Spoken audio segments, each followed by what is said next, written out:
नमस्कार, मी आपल्या सर्वांचं एसएमए चॅनलमध्ये स्वागत करत आहे व आपण आपल्या चॅनलवर पहिल्यांदाच आला असाल तर आपल्या चॅनलला सबस्क्राईब करा ही विनंती। गोल्डमध्ये एक चांगली रॅली वाढताना दिसत आहे।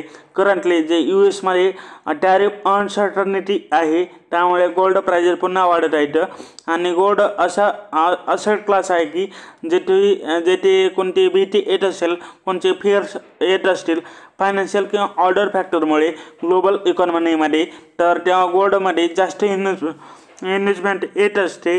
तर तसेच आता सध्या दिसत आहे गेल्या 1 वर्षात गोल्डने भरपूर चांगले रिटर्न दिलेले आहे। अँड करंटली जे US डॉलरमध्ये ह्या प्राइसेस दाखवल्या जातात त्या प्राइसेस अराउंड 2800 पर अनौन्सला वगैरे टच झालेले आहेत। आणि याचं मेन रिझन हे सांगितलं जात आहे की आपलं टॅरिफची जी अनसर्टनिटी आहे US प्रेसिडेंट डोनाल्ड ट्रम्पकडून, त्यामुळे इन्व्हेस्टर कन्फ्यूज आहेत की त्यांना कुठे इन्व्हेस्ट करायला पाहिजे, तर ते कळत नव्हतं। पण अशामध्ये त्यांना गोल्ड एक चांगला असेट क्लास दिसला आहे जेथे की मनी पार्क करू शकतात, त्यामुळे गोल्ड असेट क्लासमध्ये रॅली कंटिन्यू दिसत आहे। आणि टॅरिफशिवाय अनेक गोष्टी आहेत जसे की ग्लोबल अनसर्टनिटी जी की ऑलरेडी आहे, तर ती एक मेजर इश्यू आहे। विचार केल्यास जी आपलं US डोनाल्ड ट्रम्पची भूमिका असेल तर त्यामुळे अनसर्टनिटी आणखी वाढण्याची भीती आहे, आणखी काही कायम वगैरे राहू शकते असं म्हणलं जात आहे। व या सर्व गोष्टी पाहता गोल्डच्या प्राइसेस पुन्हा वाढत असल्याच्या दिसत आहेत व अनेक कंट्रीच्या सेंट्रल बँकेने गोल्ड वगैरे भरपूर बाईंग वगैरे केली आहे। आणि त्यामुळे या गोष्टीमध्ये गोल्डच्या प्राइस वगैरे अपसाईडला प्रेशर देताना दिसत आहेत व यामुळे गोल्ड प्राइस पुन्हा वाढताना दिसत आहेत। फ्युचरविषयी अनेक अनालिस्टचे म्हणणं आहे की येथून आणखी 10% गोल्ड प्राइस वाढू शकतात जर US इकॉनॉमीचा डाटा पाहिला तर, जेथे की US पर्सनल कंझ्युमर कन्झम्पशन एक्सपेंडिचरचा रिपोर्ट येतो, कन्झम्पशन एक्सपेंडिचर, तर तो रिपोर्ट आलेला आहे। त्यानुसार आता हे जे आपलं प्रेफर्ड गॉज आहेत त्यानुसार सध्या इन्फ्लेशन म्हणजे महागाई वगैरे फ्रेड गॉजनुसार येत आहे। थोडक्यात म्हटलं तर आपलं इन्फ्लेशन वगैरे अपेक्षेप्रमाणे आहे, त्यामुळे मार्केट याचा शोध घेण्याचा प्रयत्न करत आहे की या गोल्डच्या प्राइजेस कशा मार्केटवर इम्पॅक्ट करू शकतात। आणि इंडियन मार्केटची गोष्ट केली तर आणि गोल्ड प्राइजेसवर काहीचा परिणाम वगैरे तेवढा जाणवत नाही। गोल्डमध्ये डिमांड वगैरे सध्या स्थिर दिसत आहे।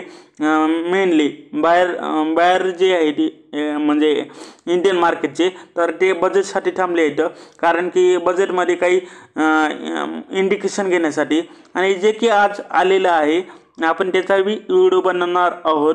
तर जेणेकरून ही म्हणजे काही ह्या वेदर्समध्ये काही चेंजेस होत आहेत का नाहीत त्याचे संकेत मिळवण्यासाठी ते थांबले होते। आणि किंवा ऑर्डर असेट क्लासमध्ये काही बदल झाल्यानंतर त्यानुसार काही त्याचा डायरेक्ट किंवा इनडायरेक्ट इम्पॅक्ट वगैरे गोल्ड प्राइसेसवर वगैरे होत असतो आणि चेंज वगैरे गोल्ड प्राइसेस होत असतात। आणि तसं मला इकॉनॉमी सर्वे आपला भारताचा आलेला आहे, जो की दरवेळेस बजेट येण्याच्या अगोदर इकॉनॉमी सर्वे येतो, जो की बजेट अनाऊन्स करण्याच्या पूर्वी फायनान्स मिनिस्ट्री हा सर्वे वगैरे इकॉनॉमिक सर्वे वगैरे देत असते, जारी करत असते। तर 2024-25साठी हा सर्वे वगैरे जाहीर करण्यात आलेला आहे चीफ इकॉनॉमी ॲडवायझर ऑफ इंडियाने। तर त्यातील काही हेडलाईनची गोष्ट केली तर त्यामध्ये पहिल्यांदा म्हणलं तर इंडियन इकॉनॉमी 6.3 to 6.8% ग्रो करेल अशी एक्सपेक्टेशन आहे FY26साठी। तसेच पुढील फायनान्शियल इयरसाठी तर ही एक स्थिर ग्रोथ वगैरे त्याने दाखवली आहे। आणि इकॉनॉमी सर्वेनुसार इंडियाची इकॉनॉमी करंटली भरपूर स्ट्रॉंगली दिसत आहे। एक सॉलिड फायनान्शियल आणि कॉर्पोरेट सेक्टरमध्ये ग्रोथ दिसत आहे आणि प्रायव्हेट स्पेंडिंग वगैरे वाढेल अशी अपेक्षा या पॉलिसीमध्ये म्हणजेच या सर्वेमध्ये दाखवलेली आहे। आणि पोस्ट ग्रोथविषयी तर आपण चर्चा वगैरे नेहमी करतच असतो, तर त्याविषयी जास्त बोलायला नको। पण सगळ्यात इम्पॉर्टंट गोष्ट म्हणलं तर जे की एक्सपेक्टेड होतं की या इकॉनॉमी सर्वेमध्ये याविषयी काही डिटेल्स वगैरे येतील, तर ते डिटेल्स वगैरे आले आहेत। म्हणजे Q2मध्ये जे स्लोडाऊन वगैरे ग्रोथ दिसत होती ग्रोथमध्ये, तर ती का, तर त्याचे काही की फॅक्टर या रिपोर्टमध्ये आलेले आहेत रिगार्डिंग टू Q2 स्लोडाऊन। त्यामध्ये सांगितलं की एक्सपेक्टेड होतं की म्हणजे एक्सपोर्ट जे आहे ते लोअर होती, कारण की ग्लोबल मार्केट वगैरे वीक होतं अँड काही कंट्रीजने ट्रेड निर्बंध लावले होते। या सर्व गोष्टीमुळे ओव्हरऑल एक्सपोर्ट जे आहे ते स्थिर झाले, तेवढी काही त्यामध्ये ग्रोथ वगैरे दाखवली वगैरे नाही त्यांनी, एक्सपोर्टमध्ये ग्रोथ वगैरे दिसली नाही। आणि मान्सूनचा इम्पॅक्टमुळे काही ॲक्टिव्हिटी जसे की मायनिंग, कन्स्ट्रक्शन, मॅन्युफॅक्चरिंग या ॲक्टिव्हिटीवर त्याचा भरपूर काही परिणाम झाला व काही फेस्टिवल टायमिंगमुळे इकॉनॉमिक ॲक्टिव्हिटी जास्त अफेक्ट झाल्या अशा रिपोर्टमध्ये म्हटलं आहे। व Q2मध्ये इंडियाची GDP 6.7% ग्रोथ झाली होती आणि Q2मध्ये ही ग्रोथ वगैरे थोडी स्लो झाली आहे, म्हणजे 5.4% ग्रोथ झालेली आहे। त्यामुळे फर्स्ट हाफ इयरमध्ये अराउंड 6%ची ग्रोथ वगैरे आपल्याला पाहायला मिळाली। अँड IPO लिस्टिंगमध्ये इंडियाचं ग्लोबल शेअर वगैरे अराउंड 30% पर्यंत पोहोचला आहे कॅलेंडर इयर 2024मध्ये। त्यामुळे ओव्हरऑल इंटरनॅशनल फायनान्समध्ये आपलं इंडियन प्रायमरी मार्केटचं इम्पॉर्टन्स भरपूर वाढताना दिसत आहे व इंडियाचे ध्येय आहे आहे 8%ची ॲन्युअली ग्रोथ वगैरे अचीव करण्याची पुढील 20 वर्षासाठी, जे की 2047पर्यंतचे जे आपले टार्गेट आहे त्याला लक्षात घेऊन। अँड ग्लोबल फॅक्टर जसं की आपलं ट्रेड पॉलिसी, इकॉनॉमिक अनसर्टनिटी या सर्व गोष्टी इंडियाच्या लॉंग टर्म ग्रोथवर परिणाम करू शकतात। यासोबत आणखी काही डिटेल्स वगैरे सांगितले रिपोर्टमध्ये regarding to overall index performance.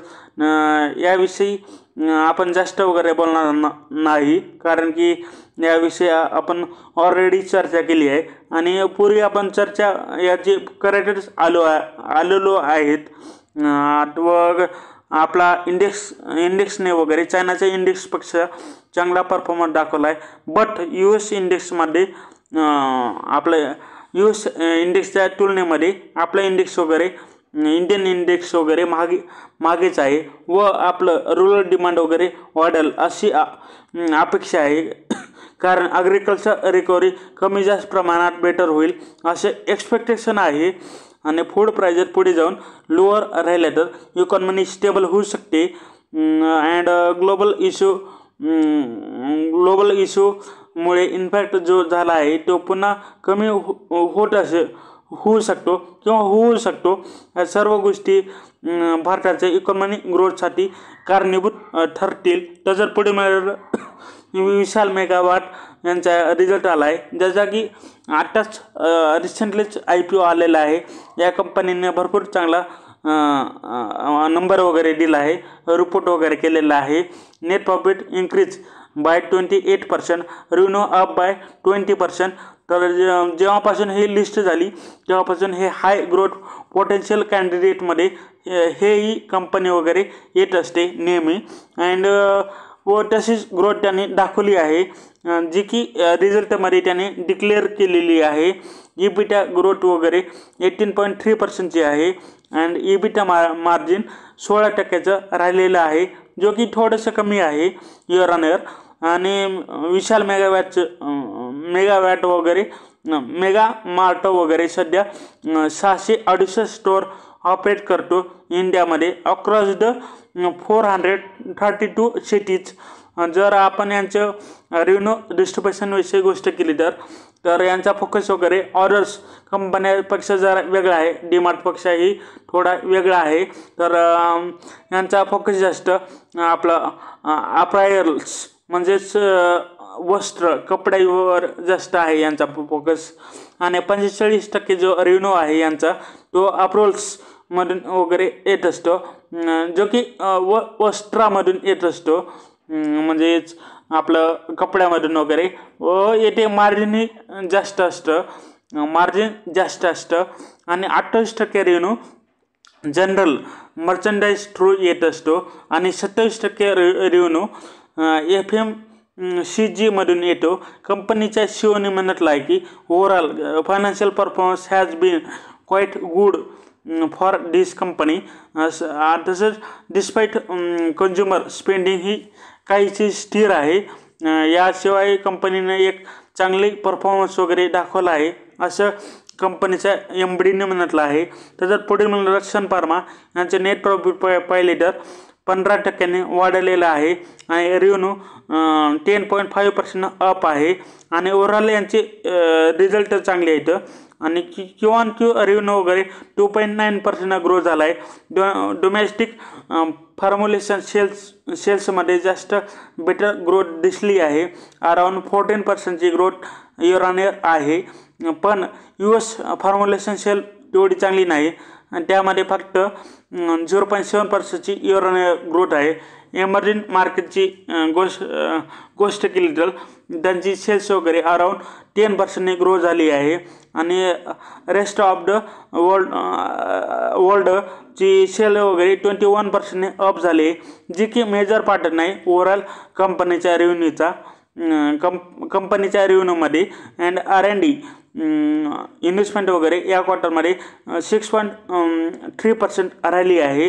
आणि कंपनीचा टोटल सेलपैकी अँड याशिवाय R&D स्पेंड जी आहे ती क्लिनिकल ट्रायलमुळे R&D स्पेंड रिवाईज होऊन ती 7%पेक्षाही डाऊन झालेली आहे. तर नेस्ले इंडियाने आपले Q3 रिझल्ट डिक्लेअर केले आहेत.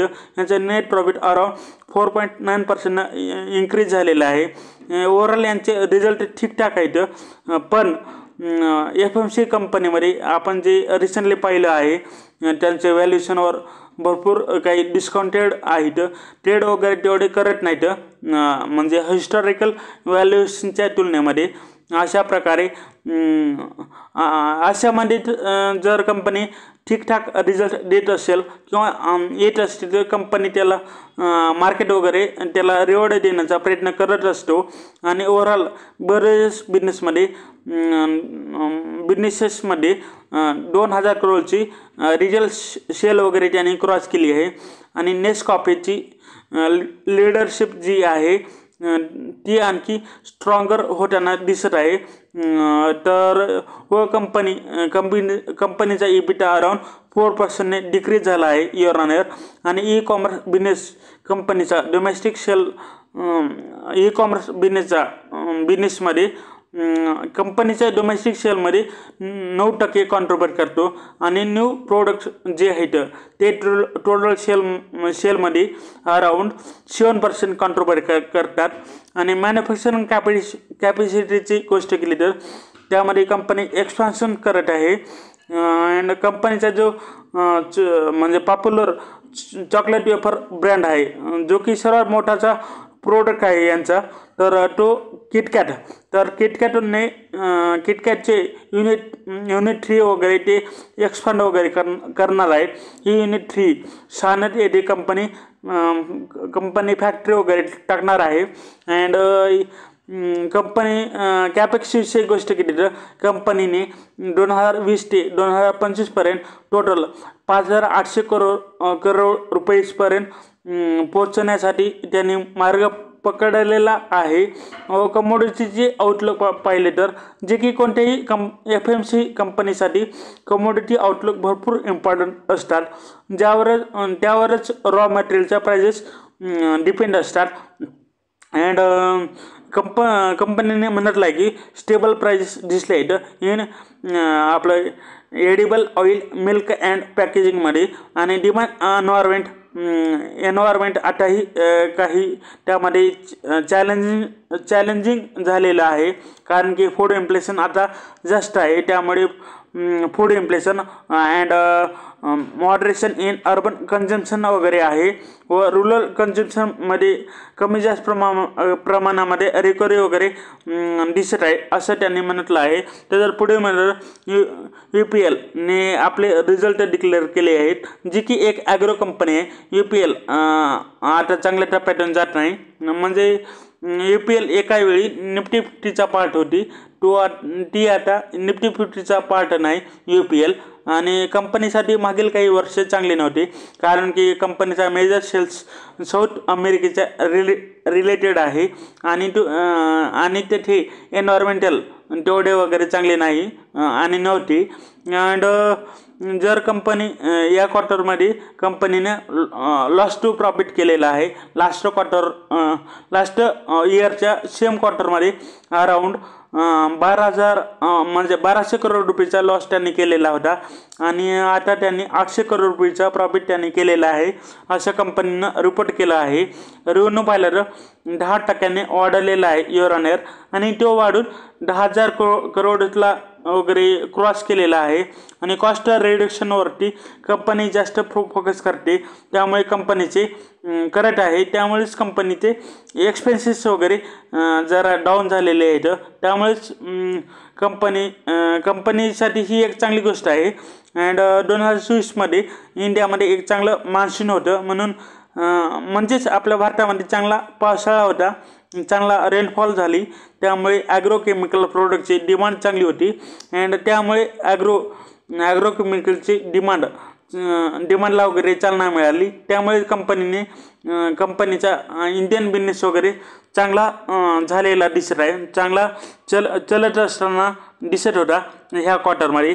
तर जर पुढील म्हणालो ओला इलेक्ट्रिकचे स्टॉक अपसाईड जंप वगैरे करत आहेत, जेव्हा कंपनीने 8 न्यू जेन 3 व्हेरियंट लॉन्च वगैरे केलं ऑफ S1 पोर्टफोलिओ, ज्यामुळे काल ओला इलेक्ट्रिकचा स्टॉक अप जाताना दिसला. अँड आज बी वर जाताना जवळपास दिसत आहे, जो की जेन 3 प्लॅटफॉर्म आहे. तो 20% increase in peak power offer करतो. अँड त्यासोबतच 11% cost reduction and 20% increase in overall increase in Range over in second generation, जो की कंपनीनं याआधी सेकंड जनरेशन लॉन्च केलं होतं तेच. आणि कंपनीचं मार्केट शेअरविषयी गोष्ट केली तर तुम्ही असे म्हणू शकता की हे आणखी टॉपवर रेस आहेत, म्हणजे कारण की प्रत्येक महिन्याला ही पोझिशन बदलत असते. आता EV 2 व्हीलरचे मार्केट व्हेरी स्मॉल आहे भारतामध्ये, पण त्यांची लिडरशिप पुन्हा ते रिक्लेम करू शकतात अशा एका इंडियन इलेक्ट्रिक 2 व्हीलर मार्केटवर लिडरशिप आपली सांगू शकतात. अँड जानेवारी 2025मध्ये त्यांनी मार्केट शेअर त्यांचं अराऊंड 25% होतं आणि कंपनीने अराऊंड 22,000 युनिट विकली होती मार्केटमध्ये, आणि ज्यामध्ये मंथ ऑन मंथ 65% ग्रोथ होती. अँड व जे यांचे फ्लॅगशिप मॉडेल आहे त्यामध्ये आता जेन 3 व्हेरियंट्स S1 Pro लॉन्च करत आहेत. तर त्याची प्राइस रेंज वगैरे अराऊंड 80,000 to 1,70,000 असेल असे सांगितलं जात आहे, आणि त्याची रेंज ही चांगली असेल असे कन्सिडर केलं जात आहे. कंपनीने लॉन्चिंग टाईम वगैरे मिड फेब्रुवारीमध्ये ठेवली आहे असं म्हटलं जात आहे, म्हणजे फेब्रुवारीच्या मध्यामध्ये. आणि ओलाने आता आणखी आपली स्थिती मजबूत करण्याचा निर्णय घेतला आहे, त्यामुळे ते काही अनहान्स परफॉर्मन्स फीचर आणण्याचा प्रयत्न करत आहेत या जेन 3 स्कूटरमध्ये. तर आता हे EV टू व्हीलर मार्केट वगैरे पुढे कशा प्रकारे हिटअप करेल ते पाहावं लागेल। ती भरपूर इंटरेस्टिंग गोष्ट आहे।